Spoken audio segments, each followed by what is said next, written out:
అందరికీ నమస్తేనండి. ఈరోజు జనవరి 23 ఈరోజైతే మార్కెట్ మంచి డౌన్‌ఫాల్ అయితే ఇచ్చింది. మెల్లమెల్లగా అయితే సెల్ ఆన్ రైజ్ అయితే మార్కెట్ అయితే ఉంది. సో, ఈరోజైతే మనకు ఒక మంచి ట్రేడ్ అయితే దొరికింది. సో, ఈ ట్రేడ్ అయితే ఎలా జరిగిందో చెప్తాను ఫస్ట్. నా ఎంట్రీ చూడండి 9:45కి 145 ఎంట్రీ, 160 ఎగ్జిట్. సో, నేనైతే స్టాప్ లాస్ ట్రైల్ చేశాను 160 దగ్గర. 175 నా టార్గెట్. కానీ నేను 15 పాయింట్స్ వచ్చిందని చెప్పి ట్రైల్ చేశాను. ఒక్కసారి ట్రేడ్ చూపిస్తాను చూడండి. సింగిల్ ట్రేడ్ తీసుకున్నాను. సో, మన ఎంట్రీ వచ్చేసి కరెక్ట్‌గా 9:45కి జరిగింది.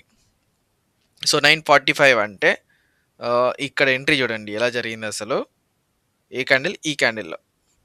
ఈ క్యాండిల్‌లో 9:45 పాయింట్ ఇక్కడ లో చూడండి. 9:45.30 పైసా. అంటే 45కి రాలేదు. అయినా గాని మనల్ని ఎక్కించుకుంది. ఇదే సినారియో మనకి మొన్న 30 పైసాకి వచ్చి హిట్ చేసి మంచి మూవ్‌మెంట్ ఇచ్చింది. ఈరోజేమో రాకుండానే ఎక్కించుకుంది. నిన్న గూడా మనకి ఇదే జరిగింది. 75 పైసా ఎక్కించుకోలేదు మనల్ని. సో, ఈరోజు మనకు లక్కీగా వచ్చి ఎక్కించుకుంది. ప్లస్ మన టార్గెట్ గూడా ఇచ్చింది. 170కెళ్ళింది. 172 ఇంకొక 2 పాయింట్స్ తోటి రిటర్న్ వచ్చి మళ్ళీ ఎక్కడ స్టాప్ లాస్ హిట్ అవుతదని చెప్పి నేనైతే 160 దగ్గర ట్రైల్ చేశాను. 70కి అట్లా ఎళ్ళంగానే.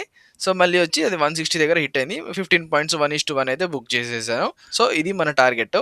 మనకెంత 962 అయితే బుక్ చేశాను. సో, ఈరోజు ట్రేడ్ అయితే ఒకటే ట్రేడ్ తీసుకున్నాను. ఫ్రైడే కదా! ఎక్కువ రిస్క్ తీసుకోను నేను ఫ్రైడే రోజు. సో, ఇది మన టోటల్ క్యాపిటల్. ఇంకా ట్రాన్సాక్షన్ చూపిస్తాను. So, overall capital 26.358. సో, ఇదండి ట్రేడ్ పొజిషన్ ఇంకా ట్రేడ్ డీటెయిల్స్. ఇంకా ఈ మంత్ క్లోజ్ అవ్వడానికి ఇంకా 5 డేస్ అయితే ఉంది. ఈ 5 డేస్ తర్వాత మనం ఈ మంత్ ఎండ్‌కి ప్రాఫిట్‌లో ఉంటామా?